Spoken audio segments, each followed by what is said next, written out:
She was the senior advisor, the gender senior advisor for Oxfam for nearly 20 years. She remains a passionate gender equality practitioner and feminist, and she is one of the authors of the document that we have as mandatory training, as mandatory reading, on gender analysis frameworks.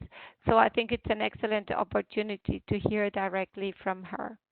So, Leticia, if you can now give me just the share the screen. I hadn't seen it before. You are now the presenter. I imagine that you can see my screen. Can you see my screen? No? Where is the screen?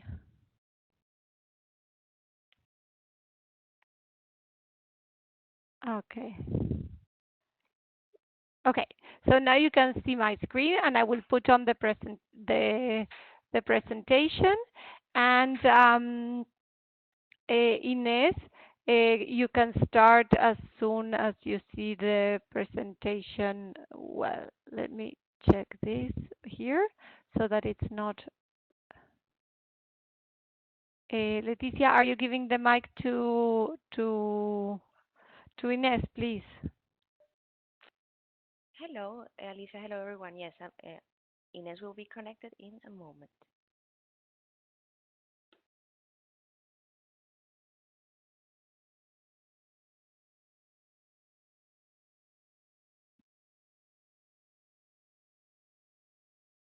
Ines, can you hear us? Are you there? Yes, I can hear you. Am I connected? Yes, yes. We are all listening to Fantastic. you. Welcome. Thank you so much. Thank you for the very kind introduction. And welcome to everyone. I can see some of you, not all of you, but I'm really glad to be talking to you. I shall try not to be too fast in the way I speak, but please indicate if I start running away with myself. We don't have much time, so I'll make a quick start and perhaps we can go to the first proper slide.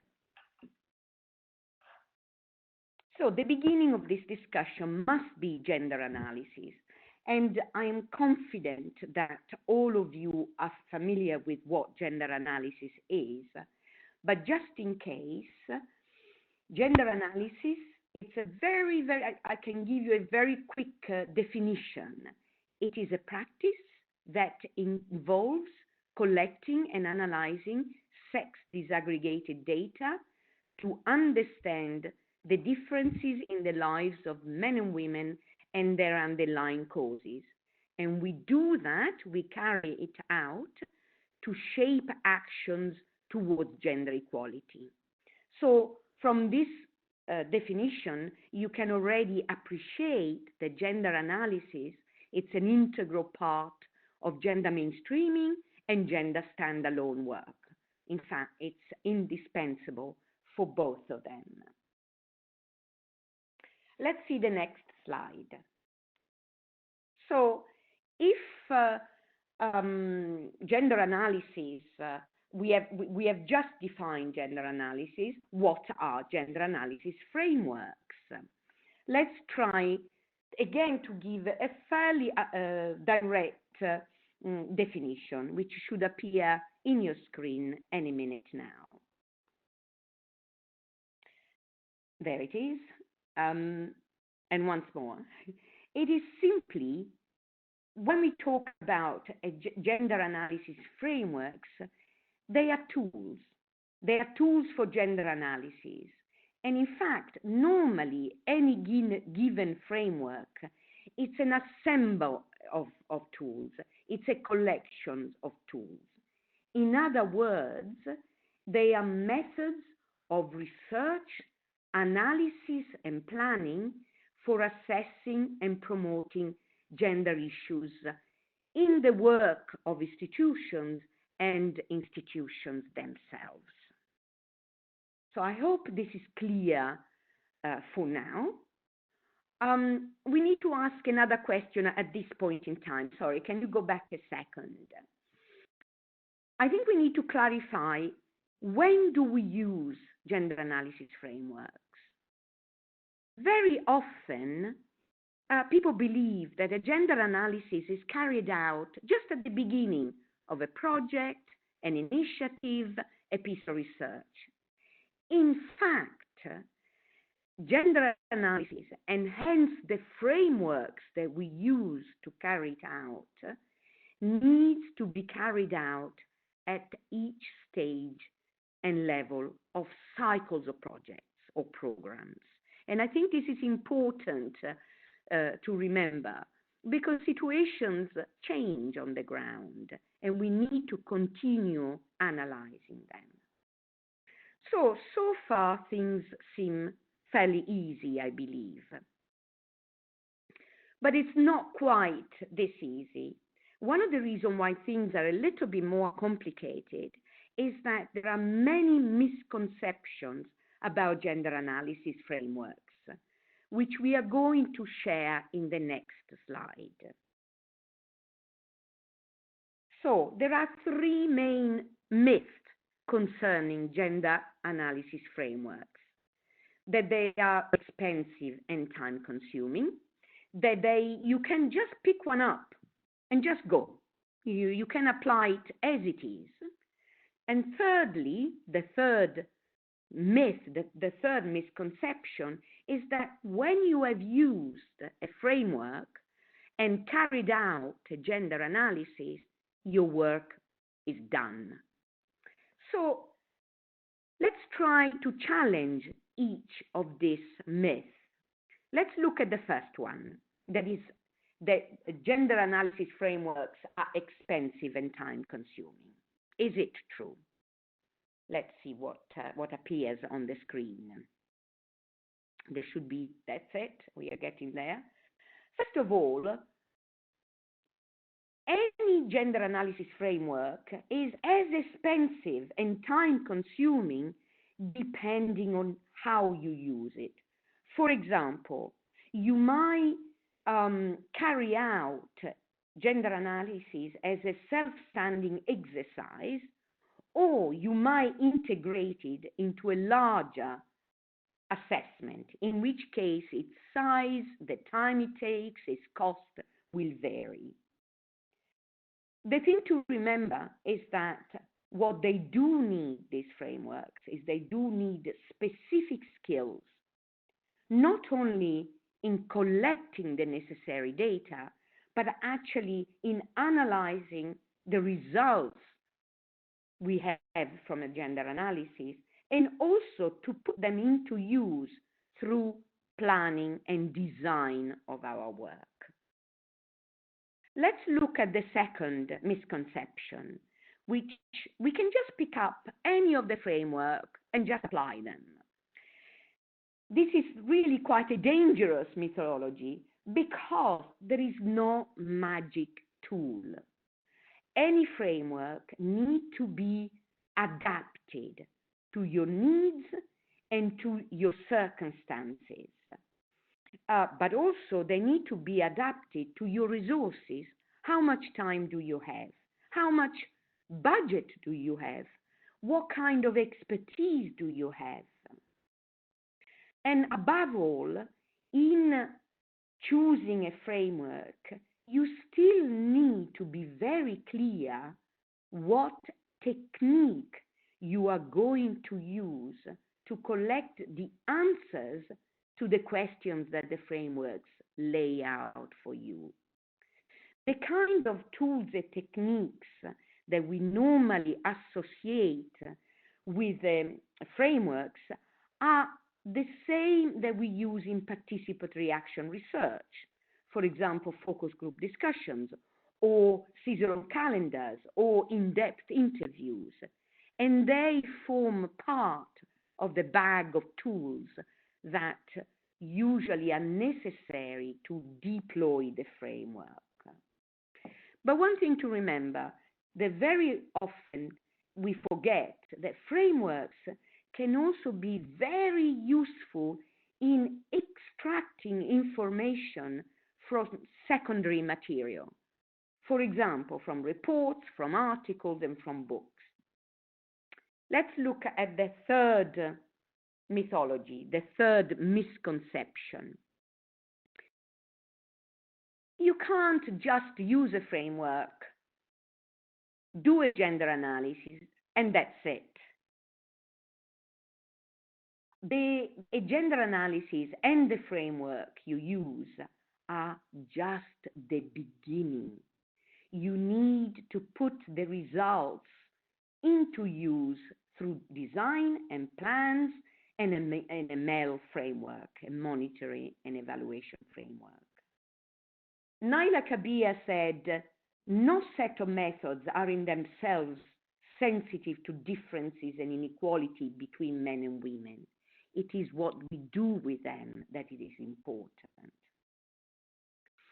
This seems also a good time to stress that a gender analysis, and hence the frameworks we use, can be considered a political activity as it aims as a fundamental change.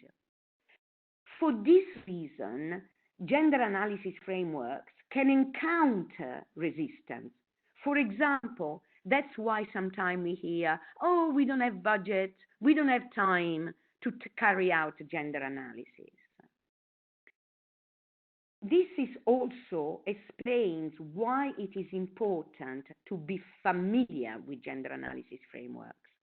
Because if you are familiar with them and you are confident of your understanding of why, how, and when gender analysis frameworks can be used, then it is easier for you to overcome this resistance. I hope things are clear so far. I hope you will tell me if they are not. And if it's okay, I will go to the next slide. Okay, so let's look at some of the most famous frameworks. We are going to look at 4 because of the time that we have at our disposal. Most gender analysis frameworks are extremely useful both because of the concepts they have developed and for the practices they help us to apply. But it's important to remember that each framework has different emphases and for that reason are differently suited for different purposes and tasks. And this is it's important. It goes back to what I was saying earlier. You cannot pick a framework and just use it. There has to be a reason. And later we will speak a little bit more on how to choose a framework.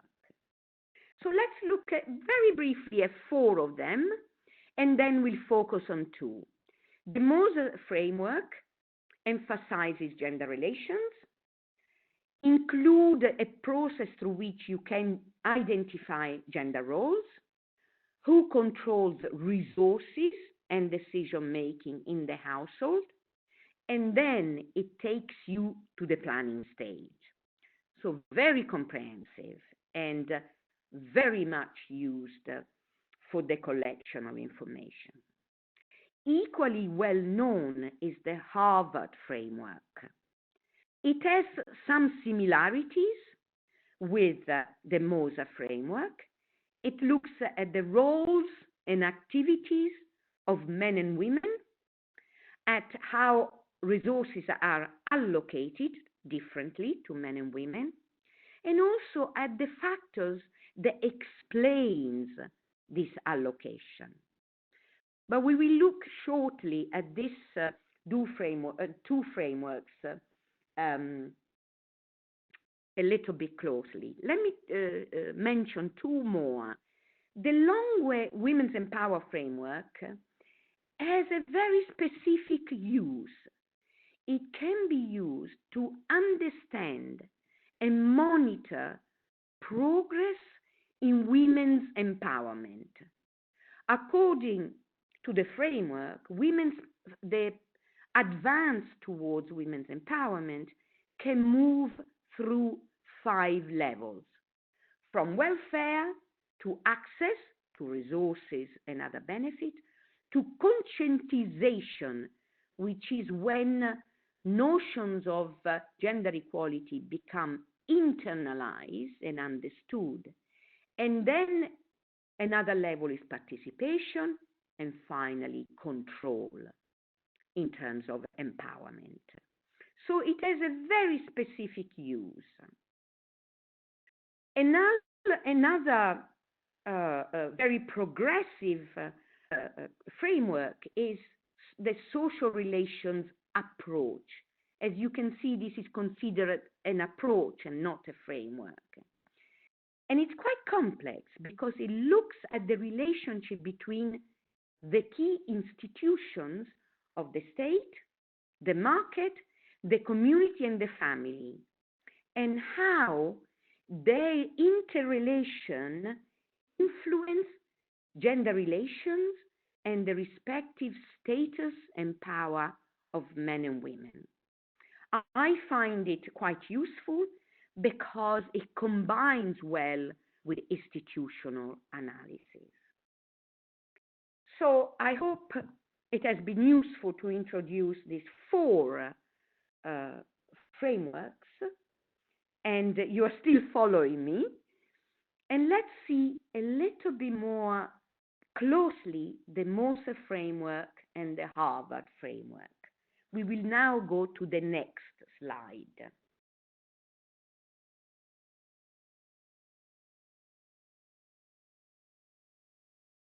Before I go to the next slide, I had forgotten actually that I wanted to introduce to you one new framework, which I was also involved in developing, and it's called the gendered crunch model. What we have done with a colleague from Vietnam, we have taken an existing framework that examines the elements that cause vulnerability to disasters, and we have inserted the gender elements. We have not, we don't have the chance now to look at it, but you might be interested in seeing it if you are particularly involved in disaster risk reduction work. And now we can move back to the Moser and Harvard. Let's look at the Moser framework and its tools. The Moser framework is very useful for planning as well as data collection. Now, let's look at the tools. It has a lot of tools.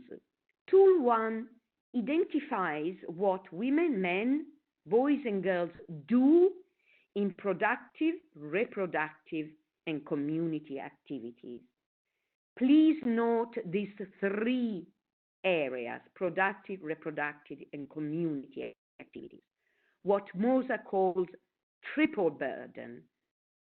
The second tool identifies practical and strategic needs of women.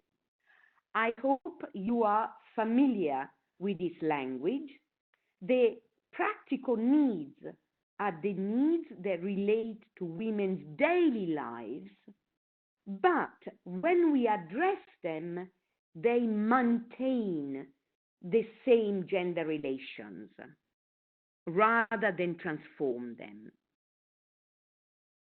For example, in a project on reproductive health, it might really help women to improve health, but it doesn't go beyond and transform gender relations. It depends, and we can discuss this more at length. Strategic needs are the needs which are considered different, because if we address them, they can lead to a transformation in existing gender relations. And again, we can discuss this more at length because there are many debates concerning these two concepts. The third tool defines access and control to resources and decision-making in the household between men and women. Tool 4 looks at what could be, we are just waiting for it, I hope it can come, Tool 4 examines the possible impacts that a new policy, a new project, or a program can have on the three roles we will have looked in using the first tool. So it's quite an interesting exercise for if you are designing a project in using this tool 4 to see what will happen to these activities that women perform. Tool 5 also looks very specifically at policies. It considers different types of policies and asks the question, how can different policies address either the practical or strategic needs? So you can see that both tool 4 and 5 can be very useful for developing programs and projects, as well as advocacy, very much so for the case of tool 5. The final tool is again to do with planning, and it helps us decide, it helps us to think through how women specifically, but also organizations that are concerned with women's rights, can be involved in processes of developing gender-sensitive interventions. So you can see it is a very comprehensive framework. It has very considerable benefits. One of the things very important about this framework is that it developed some concepts that have become very important since that time. First of all, the concept of productive, reproductive, and community activities. I hope you are all familiar with them. Productive activities are those that concern livelihood and can be paid and unpaid. Reproductive activities are all those activities that support the household through the work that women usually do, cooking, cleaning, raising children, as well as the procreation of children. And community activities is quite clear. They are the activities that women and men perform usually as volunteers for the benefit of the community. The other concept that Moser was influential in developing was this idea of practical and strategic needs that we have already discussed very briefly earlier. The Moser framework has some weaknesses. Talking about gender roles sometimes could give the idea that these gender roles are natural and so cannot be changed, and we have to be very careful about that. Also, the Moser framework does not look at other forms of inequality, for example, class, race, and ethnicity, religion. But this weakness is common to many of these frameworks. So I hope this introduction to the Moser framework has been comprehensive enough as a brief introduction. Let's now go to the next framework, which is the Harvard framework. Also, one back. We need to go back one slide. That's it. I'm sorry, I'm just going to have a drink. Thank you. Okay. I hope you're not too tired. I realize I'm going very fast here and mentioning so many things, but you have the opportunity to ask questions, so we should be okay. So the Harvard framework is like the Moser framework, very well known. Let's look at its tools. And you also will recognize that it has some similarity with the Moser framework. The first tool is what is known as the activity profile. It helps you identify the productive and reproductive activities that women, girls, men, and boys do.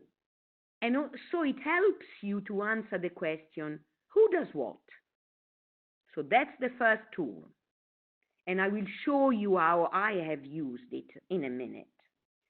The second tool, also similar to what Moser has developed, it's about access and control, and through this tool, you can find out what resources and what benefits women, girls, boys, and men have in relationship to these tasks.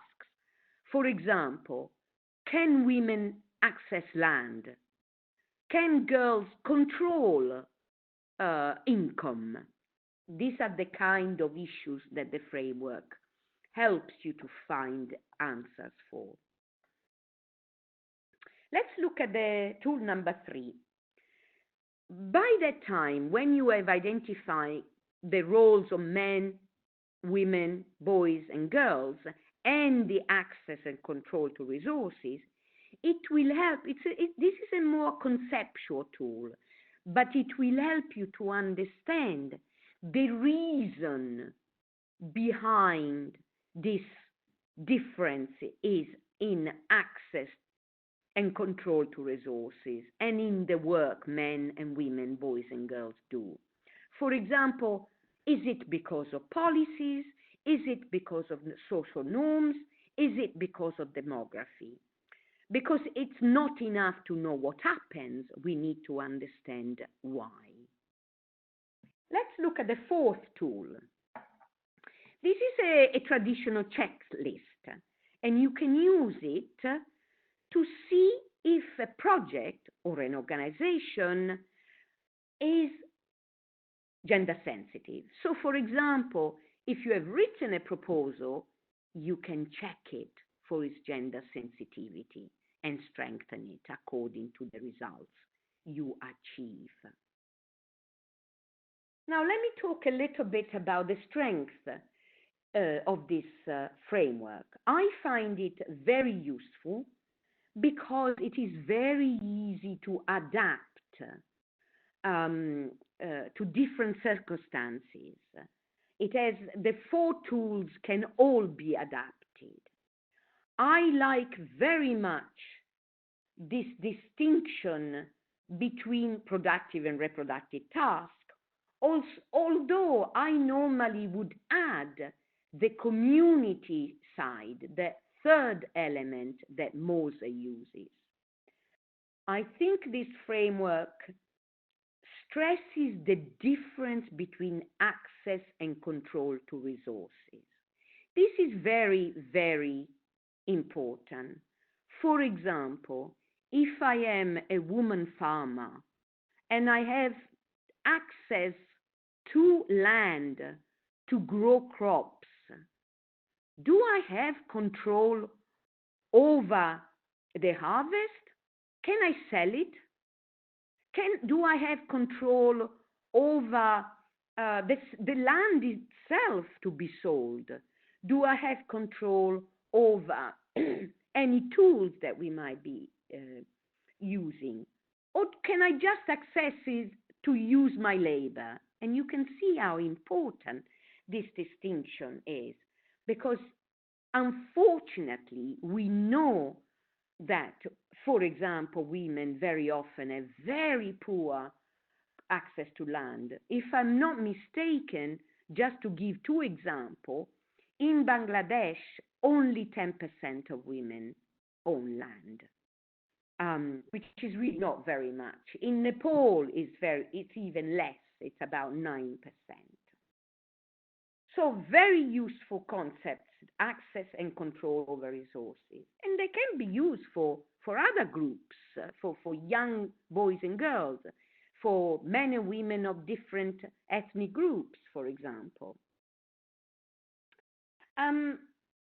I think this framework is particularly useful for working in agricultural or rural-based communities and in programs working on sustainable livelihood.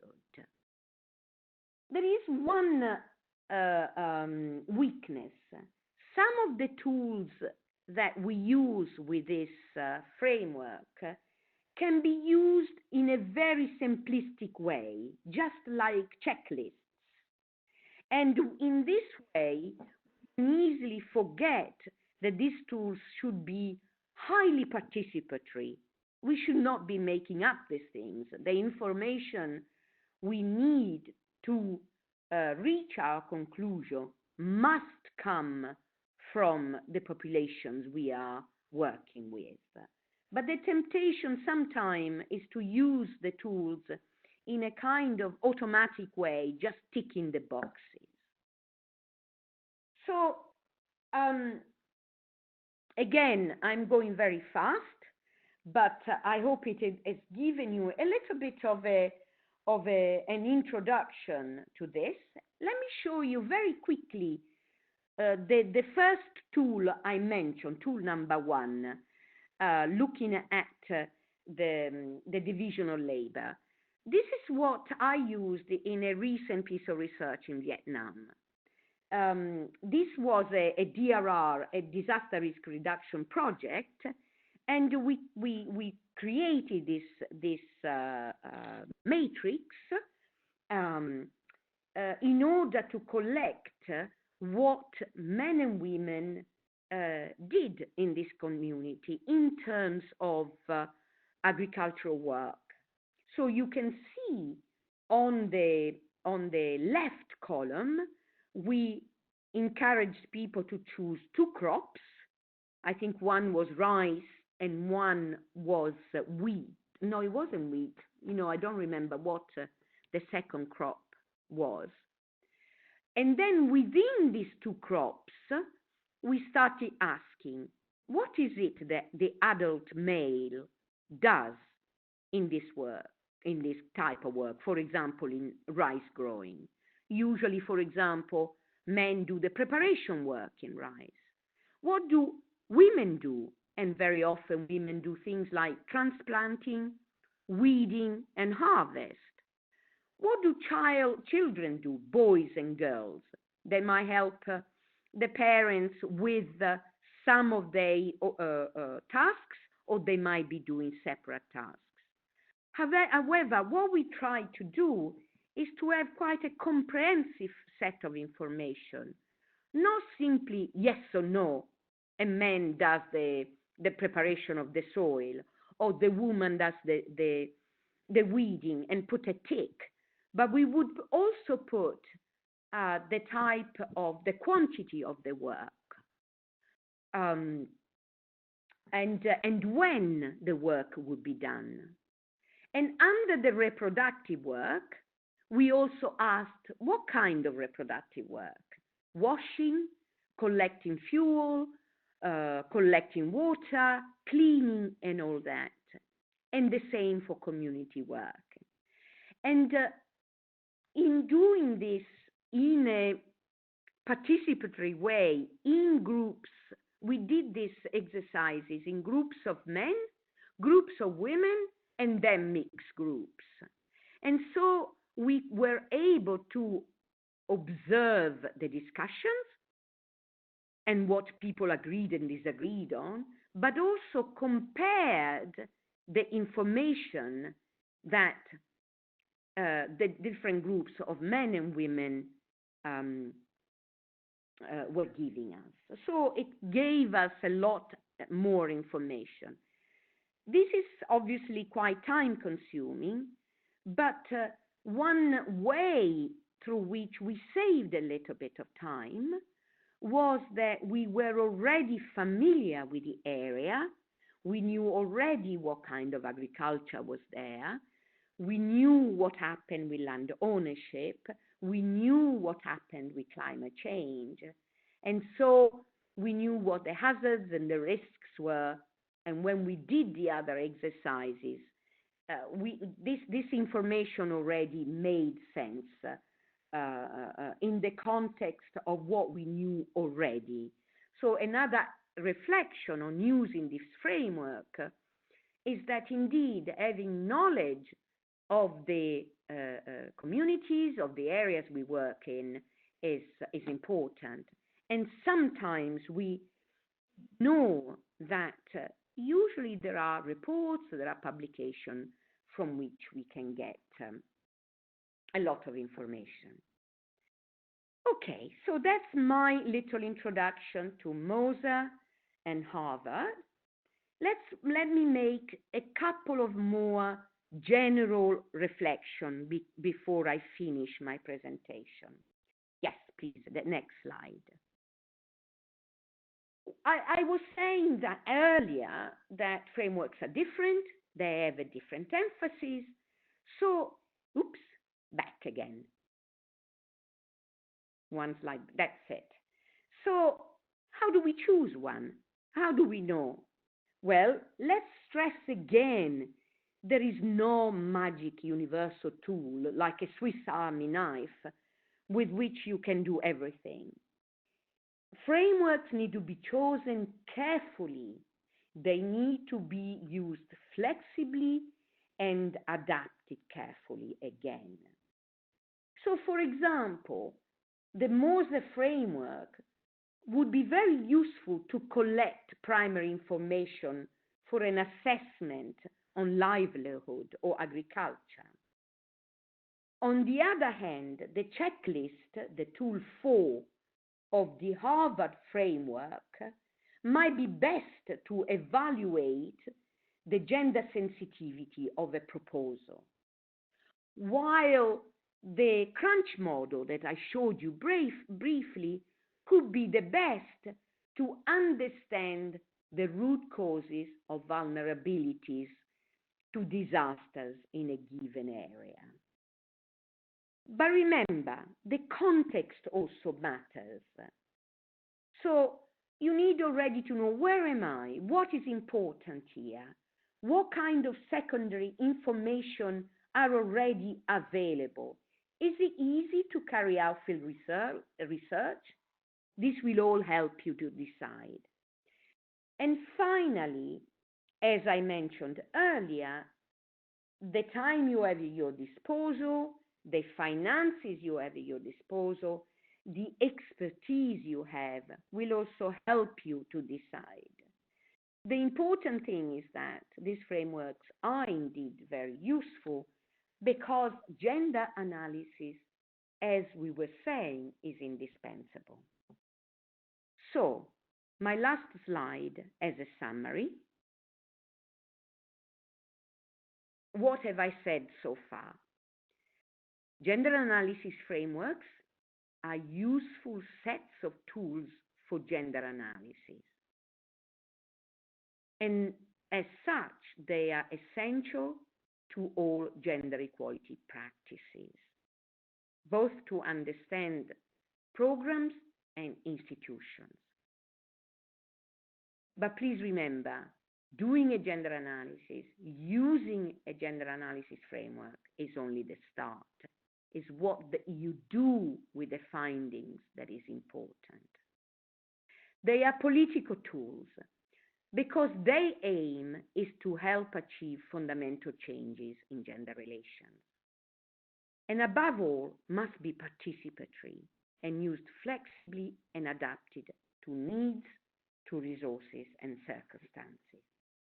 So I hope this is useful.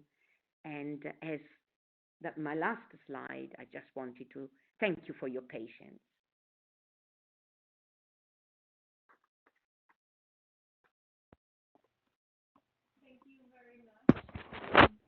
Ines, Yes. for this wonderful presentation. I think it has been very clear, and I would like just to note that I would like to note to all participants that we have gone through all the through 4 conceptual frameworks for gender analysis and through more in depth into 2, and we will be taking on these frameworks and putting them in practice during the face-to-face session. And I now see that Leticia has already some questions that have been raised by participants. Ines, I will read them out so that you can Yeah. see. I will read three to see Yes. how you want to Yes. address them. Yes. You should be able to see them in your screen as well.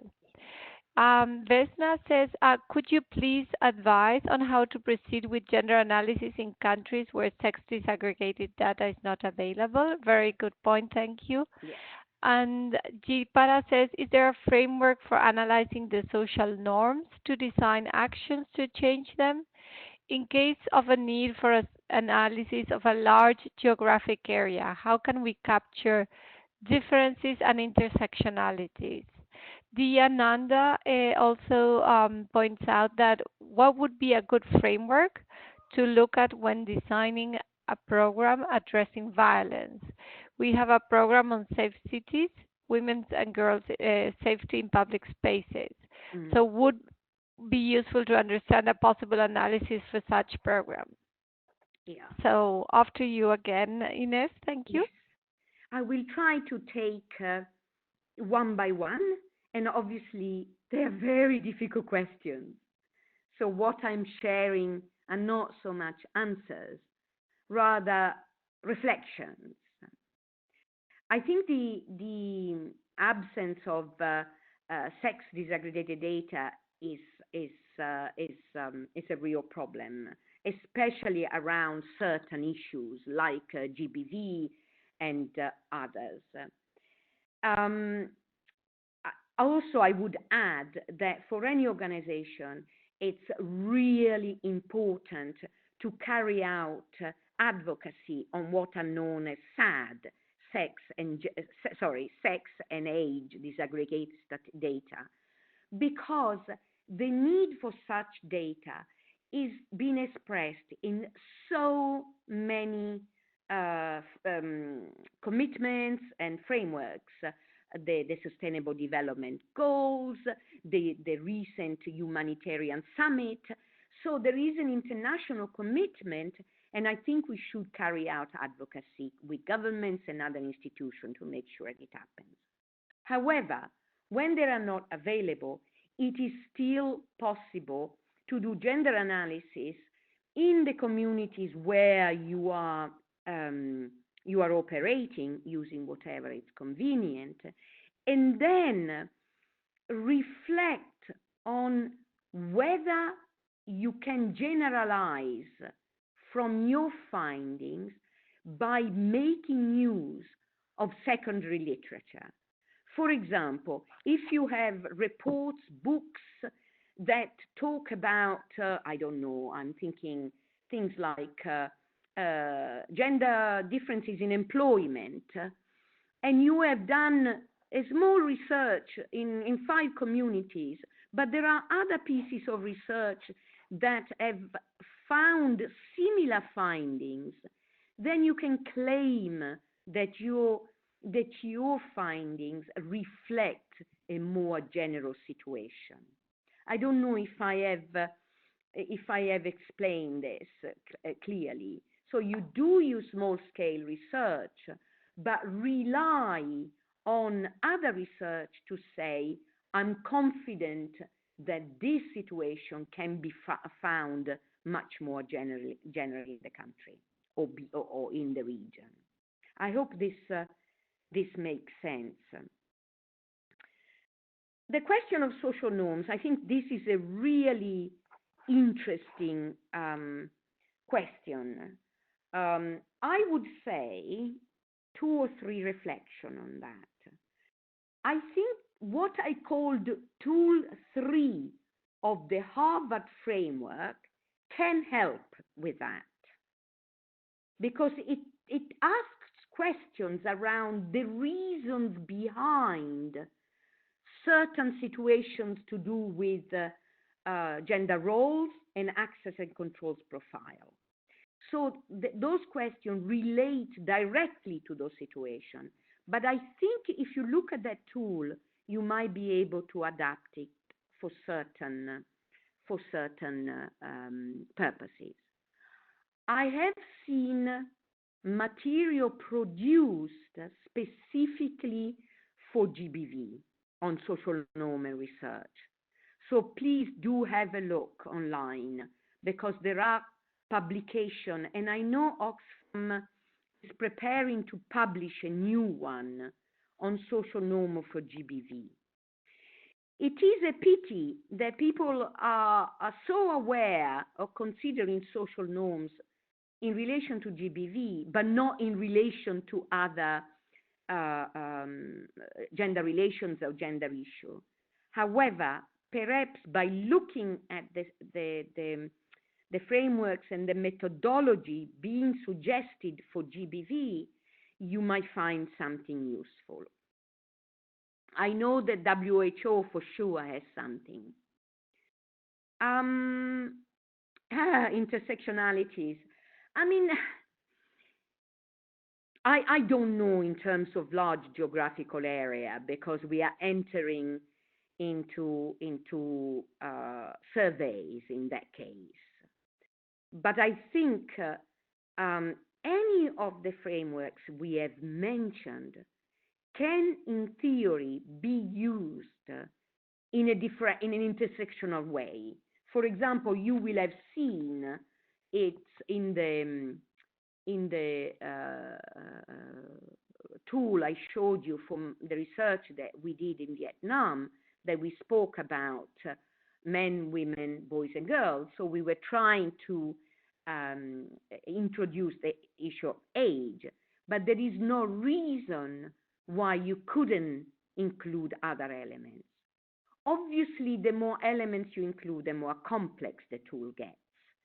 But I think the issue of intersectionality is so important that we need to get better at capturing this. Dia's question, I think I've partly addressed the question of violence. One of the things that sometimes people do when looking into the question of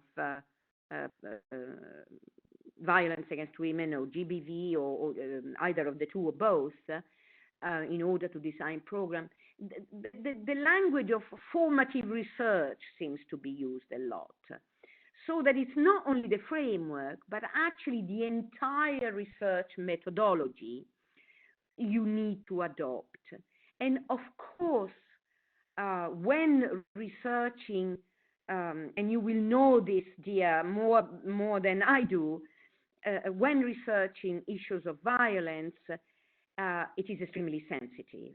And so it has to trigger special protocol, which is about confidentiality, dignity, and consent.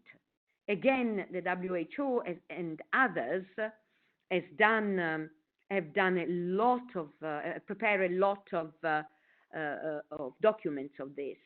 There is someone working at the WHO, you might know. Her name is Claudia Garcia Moreno, and she has done a lot of this work. So maybe that will give you. There is also another person in the UK who has produced a lot of this material, and I can't remember, I'm afraid. I can look it up, how you spell her surname, but I could look it up. That's a very good question.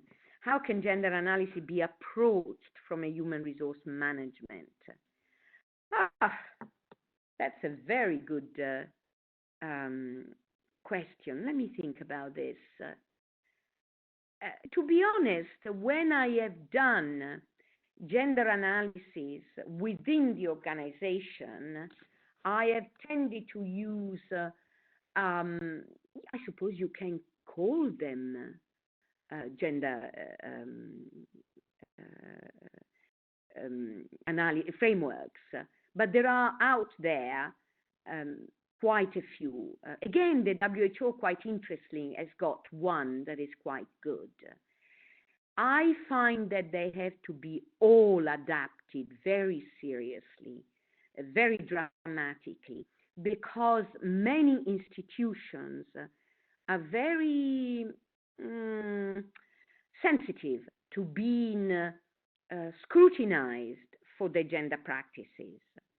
And so you need to be careful that it's not too big or it's not too little.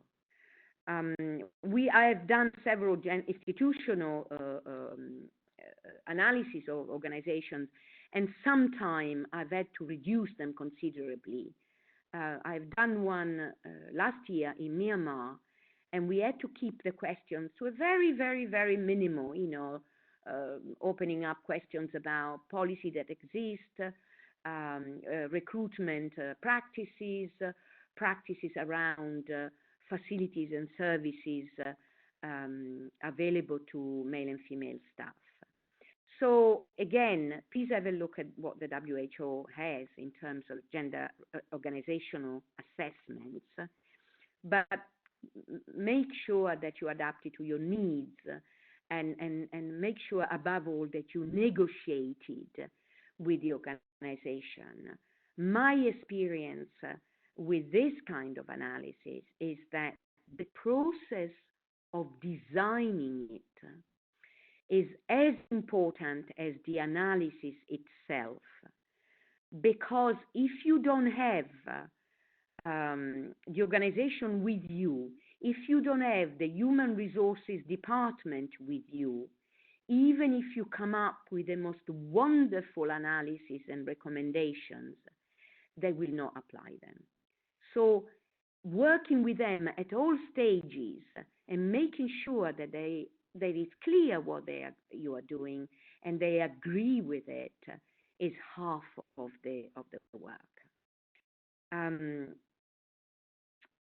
Okay. Sorry, I'm talking too much. Let me go. No, that's okay. We have one more question by Bayarhal. Could you please give us a sample idea of how to tie up a framework analysis into my country and actual work? What is the main important thing I need to pay attention to a lot into implement? The first thing is to make sure that a gender analysis is done. Too often I see projects that they just start implementation and there is no gender analysis. So of course they cannot monitor gender progress or impact. I would say is the most important thing you can do in practice is how can I call it? The coherence. For example, if you're lucky enough and you have the opportunity to say, look, in this new project for livelihood, for governance, for water, we are doing a gender analysis of whatever side. It might just be part of more a general assessment. The most important thing you can do is once you have the results, make sure that those results are used in the design of the project so that there are objectives, there are activities, there is a budget that puts into practice those things.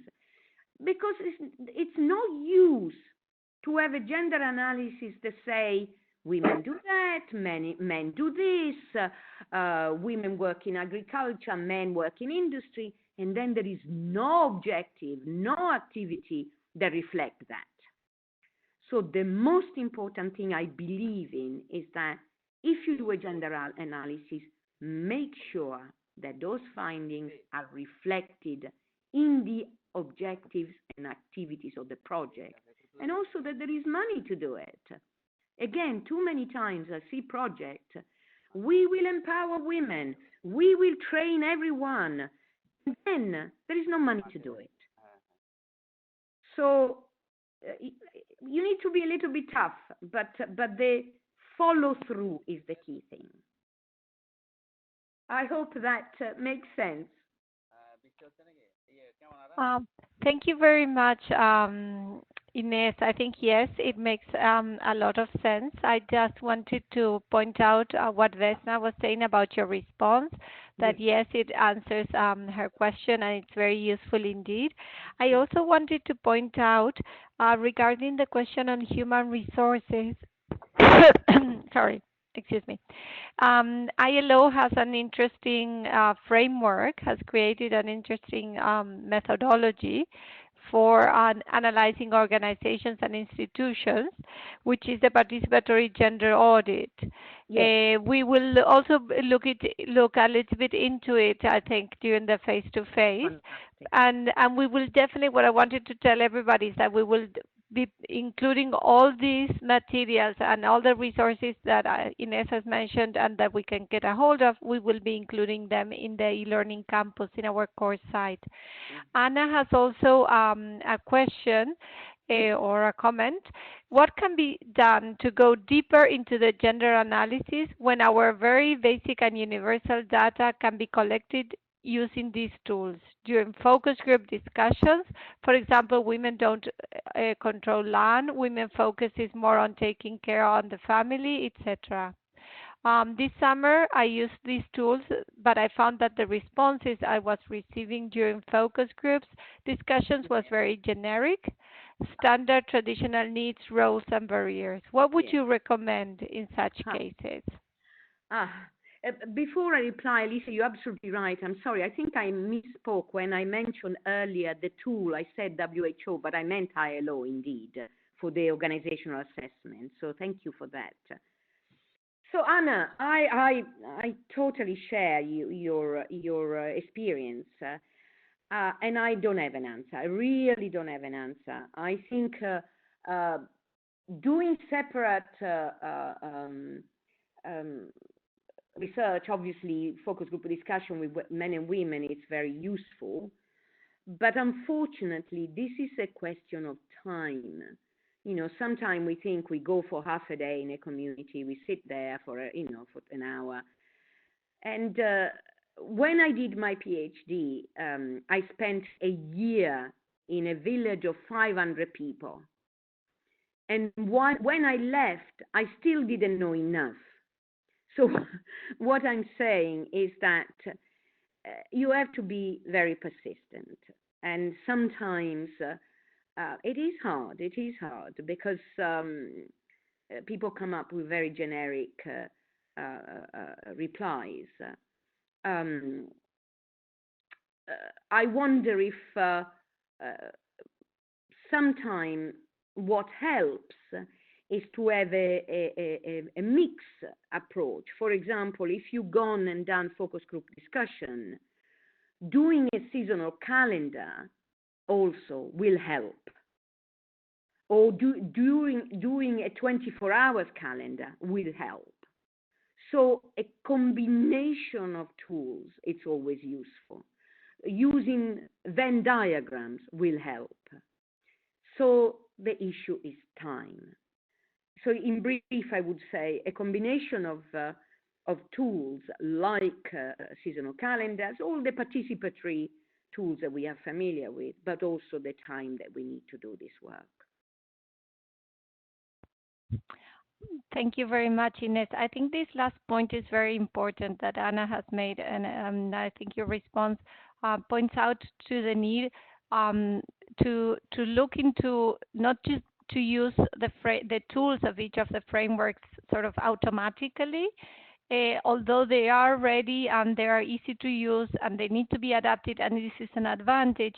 We still need to be. It's more like an art than and we need to recreate the point that you were making at the very beginning, that all the tools have to be adapted, that they are quick and handy, but they need to be adapted, and that we need to look deeper into matters, and we need to be very sort of inquisitive of what responses and what information we get from the members of the community or the stakeholders that we are um, sort of working with.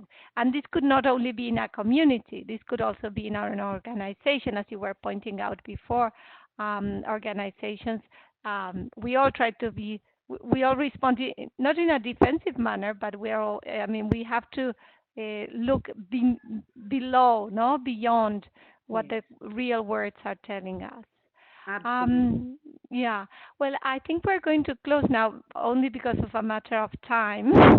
It's sad, but because it's very interesting to listen to you, Ines, I would like to ask you if you want to make any final comments or closing comments.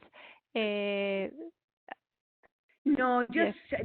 I very much emphasize what you are saying. These are tools, and they can be extremely useful. But it's how we use them and what we do, and the way we relate to the people with whom we use them that counts. It's like every other tool, isn't it?